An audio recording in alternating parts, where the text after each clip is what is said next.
الشباب اللي نسيت تسجل التليفون بتاعها في المطار وهي جايه، لما يكون حد جايب معاه تليفون من بره ودخل بيه البلد وكسل يسجله، لا زحمه فهو خلاص مرهق من السفر، قال مش هسجله خلاص، مش مهم انا اروح ادفع الضريبه ايا كانت ايه هي.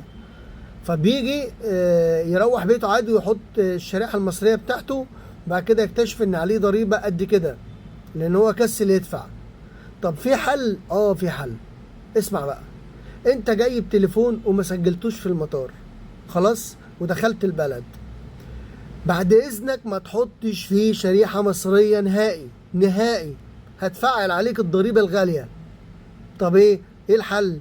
الحل ان حضرتك ممكن تسجله بره المطار عادي جدا عند اي سنترال، ممكن تيجي لاي حد عنده سنترال هتقول له انا عايز ادفع الضريبة اللي عليه، هتلاقي الحد ده بيحط الرقم بتاع الموبايل بتاع العدة بتاعتك، يلاقي ان الضريبه حوالي 300 400 جنيه اللي هي اصلا الرسوم اللي بتدفعها على المطار مثلا، رسوم بسيطه جدا، وتلاقي جهازك يشتغل عادي جدا.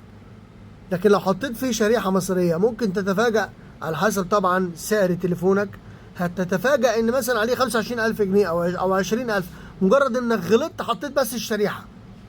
ما تحط الشريحه، استنى زي ما هو كده، تنزل عند اي سنترال وتروح تدفع الرسوم اللي عليه الاولانيه. لكن لو حطيت فيه الشريحه انت غلطت غلطه كبيره جدا وكلفت نفسك فلوس مش سهل انك تتكلفها.